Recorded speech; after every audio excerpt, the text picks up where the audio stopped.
La verdad es que creo que el proceso que ha vivido la Argentina en los últimos tiempos ha dado como resultado una situación de absoluto deterioro y degradación del poder judicial en la Argentina. Tenemos un poder judicial infectado por operaciones de inteligencia, influencia del poder económico y presiones políticas de diferente tipo, que en una etapa son de un color y en otra etapa son de otras. Me parece que ese es el problema. Esto ha hecho que las causas avancen o dejen de avanzar de acuerdo al contexto político existente y no en función de los hechos objetivos que se juzgan, y creo que eso ha generado un nivel de desconfianza del conjunto de la ciudadanía sobre el Poder Judicial, que es el problema principal que tenemos. Me parece muy difícil la reconstrucción de la seguridad jurídica y de la institucionalidad de la Argentina sin una democratización a fondo del Poder Judicial. Creo que esa palabra que fue enunciada por el gobierno anterior es una discusión que hay que dar. Creo que el gobierno anterior la planteó mal. Sí, de hecho salió una ley que luego fue declarada inconstitucional por la Corte Suprema. Por eso digo, me parece que fue una cosa que es un tema que hay que debatir a fondo, porque creo que este Poder Judicial no le sirve a la sociedad argentina. Ahora, lo notable, justamente el ministro hablaba de que quería que en la Procuración haya alguien con más legitimidad social. Y liderazgo. Curioso, sí, lo de liderazgo lo soslayo directamente porque es insólito, pero lo curioso es que los jueces, ¿qué legitimidad social tienen? Ninguna presión política le va a agregar legitimidad a nada en el Poder Judicial, al contrario, va a agregar pero está bien conflicto. Lo que pregunta Berco, para todo. ¿Cómo se mide la legitimidad social de un juez? Si no se elige nadie, no se van nunca. No lo elige nadie. No pagan ganancias, claro, algunos responden a la CIDE, servilleta. Por eso digo que está infectado por estos fenómenos y esta es la discusión que hay que dar. Lamentablemente es lo que en la Argentina no aparece. El segundo tema me parece que, francamente, palabras como pobre, vieja, enferma y mierda a la hora de dar una discusión política son francamente inaceptables. Eso con independencia, me parece que el debate político tiene toda la apertura que tiene que tener, pero creo que esas cosas son absolutamente inaceptables, y creo sí que efectivamente, hay una estrategia gubernamental dirigida a tratar de que se parta lo más posible el espacio opositor para garantizar el futuro electoral de la gestión gubernamental. Del mismo modo, creo, y lo digo con todas las letras, me parece muy difícil confrontar con el gobierno desde el pasado.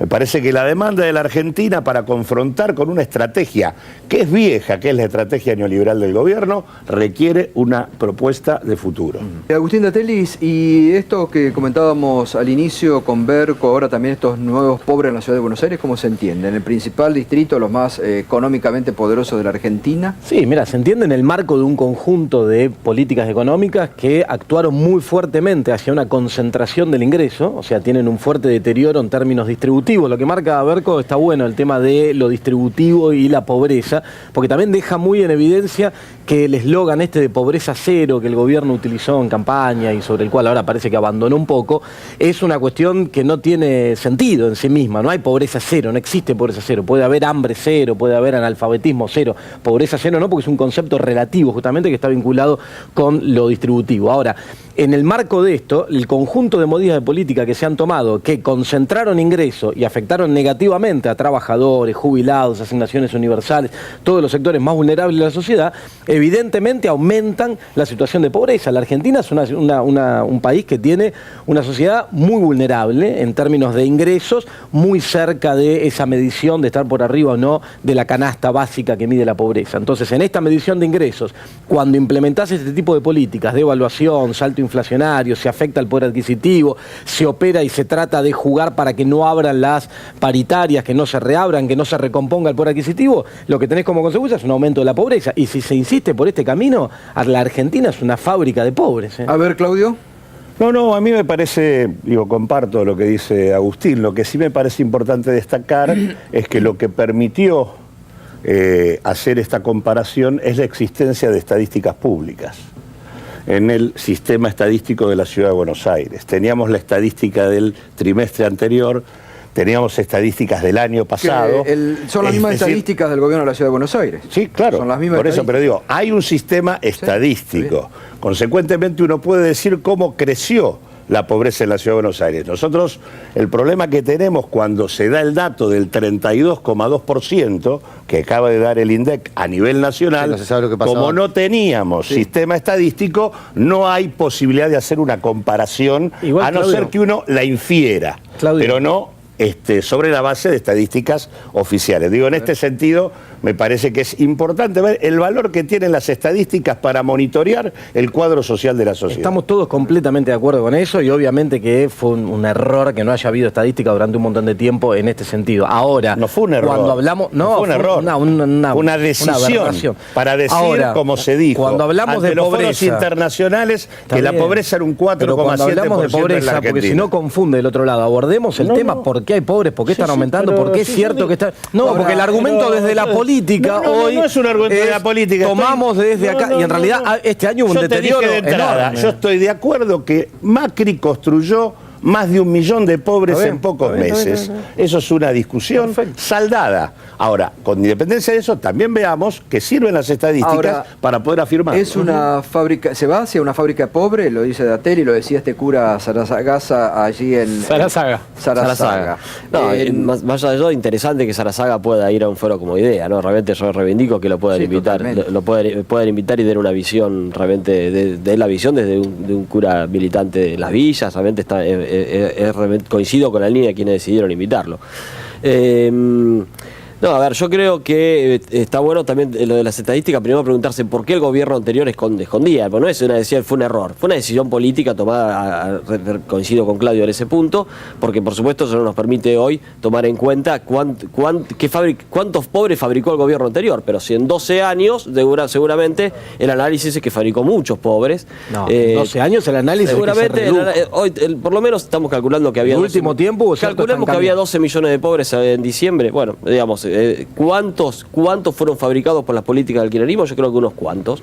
Más allá de eso, me parece que ahora hay que trabajar para resolver y disminuir la pobreza. Y en ese punto me parece que hay que destacar al presidente Mauricio Macri, que dijo, miren, para mí, a mí cuando me evalúen dentro de 4 años me tienen que evaluar en base a este número. Pero me parece que eso es una línea política que baja. ¿Y no pasó nada en los últimos meses? Es una línea política, déjame terminar un poquito la idea. Una línea política que baja no solamente a los funcionarios, sino a todos los que trabajamos en el gobierno para ponernos en ese objetivo. Para eso, hoy tenemos que tener políticas sociales muy fuertes, por eso justamente hemos avanzado con el aumento de la asignación universal por hijo, con la devolución del IVA a los productos de la canasta básica, pero eso no va a alcanzar. El año que viene es el desafío, es el crecimiento. No va a haber manera de resolver los problemas sociales en Argentina si no ponemos el país a producir y a crecer en la economía. Mientras insistan con un modelo de ajuste y asistencia o intento de asistencialismo, no funciona. Tienen que cambiar 180 grados el rumbo económico. Yo te diría que no funcionó en el gobierno anterior, por eso dejaron 12 millones de pobres. Del mismo modo que trato de ser con otro modelo. El modelo del gobierno anterior fracasó, por eso dejó 12 millones de pobres. Del mismo modo no, pero ahora del mismo modo que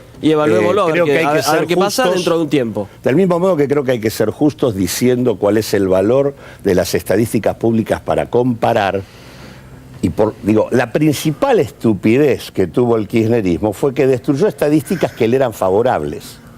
Es decir, el kirchnerismo recibió con más del 50% de la población bajo la línea de pobreza y se fue, de acuerdo a la estadística que uno quiera tomar. Si toma la convencional anterior, habrá estado en torno al 25, si toma la nueva, estaría en torno al 29.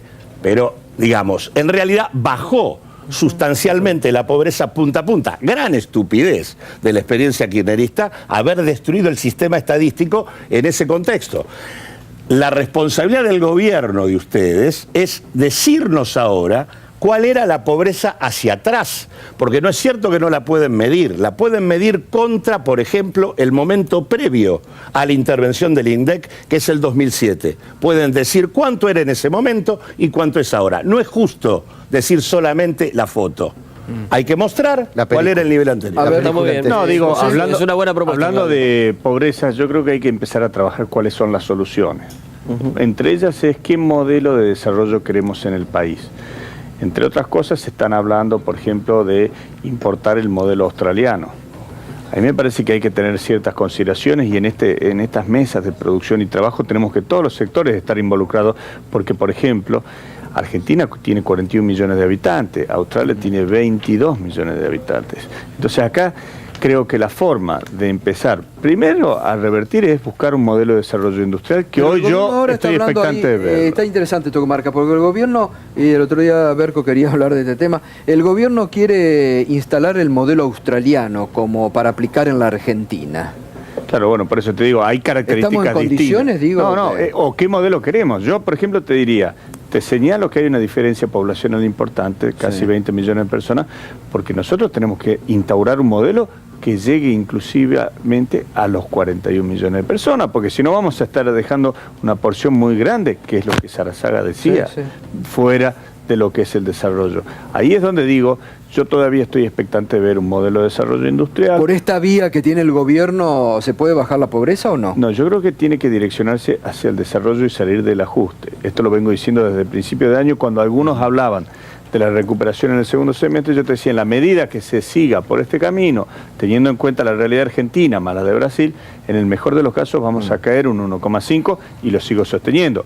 Además, es interesante la metáfora que planteaba el cura sobre el tren y el vagón, porque el año que viene la economía argentina va a un esquema de crecimiento. Bueno, el año que viene va diciendo, el tema no comparto pyme, el tema, claro, las pymes no van a estar en ese crecimiento, las industrias no van a estar. Entonces, vamos a ir a un crecimiento traccionado por sectores muy concentrados que no derraman sobre el resto de la economía y que no generan empleo. Entonces, podés tener una economía con crecimiento económico, generando desempleo y generando pobreza. Esa es la discusión que se viene en Argentina. Claro. Eso es lo que tenemos que plantear en un ámbito de diálogo institucional. Ahora debería dos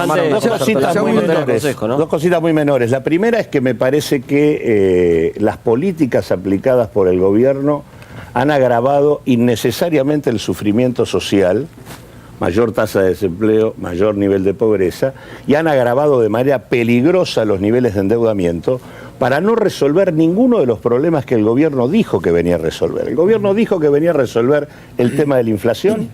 Los niveles de inflación que estamos teniendo están más o menos en línea con los que dejó el gobierno anterior. No son números, están ahí en torno al 2% mensual.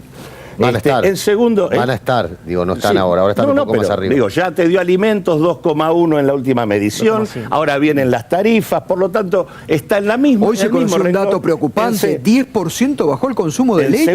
En segundo lugar, el tipo de cambio que supuestamente estaba retrasado, luego de la devaluación realizada por el impacto en precios, ya tenés de vuelta la demanda de devaluación instalada por un conjunto de sectores empresariales, y la discusión del estancamiento que se venía a resolver, en realidad el rebote estadístico que vas a tener, o el rebote de actividad que vas a tener el año que viene, en realidad no te saca del estancamiento, porque vos vas a rebotar respecto a la caída de este año. Consecuentemente, digo, acá hay sufrimiento social y deuda para no resolver los problemas que se dijeron que se venían a resolver. Y otro de los problemas que te marca, que dijeron que venía a resolver, era el déficit fiscal, y lo han aumentado de una manera impresionante, y no por un gasto público que busque reactivar el crecimiento económico. Lo han aumentado porque, generando un ajuste en el sector privado por transferencias a sectores concentrados, empujaron a la economía a una recesión, la economía recauda menos. ¿Cómo financian eso? Con endeudamiento externo en dólares. ¿Sabés que no tiene final cierto? Sabés que no es eso solo. Sabés que no es eso solo. En un país que tiene problemas sociales que tiene, necesitas un Estado presente y tenés que volcar dinero a los planes sociales, y eso es lo que hemos hecho justamente con un montón de medidas que hemos tomado. Bueno, el gasto social en el 2016 cayó en valores reales. Aumentaron el gasto social en el 2016. Hemos tomado aumento de la asignación universal por hijo. Hemos aumentado las asignaciones familiares. Hemos establecido la devolución del IVA a los productos de la canasta básica. Son todas caídas. El bono. Hemos tomado un montón de medidas que tienen que ver con el esfuerzo fiscal. Por abajo todos pierden poder adquisitivo. A ver, son todas medidas que se... La única medida real fue la extensión de la cobertura de las asignaciones. Pero en términos de valor real de las asignaciones, importante, hemos establecido medidas para el programa universal del tema de salud. Hemos también en el 2017 el presupuesto del 40%, no lo pusieron. El 40% del presupuesto. Hay menos presupuesto en salud este año que el año pasado. El 2017 está destinado a seguridad social. El 40% del presupuesto del 2017 está destinado a gastos sociales. Paramos acá un minuto. La recuperación de los jubilados, el resto nada.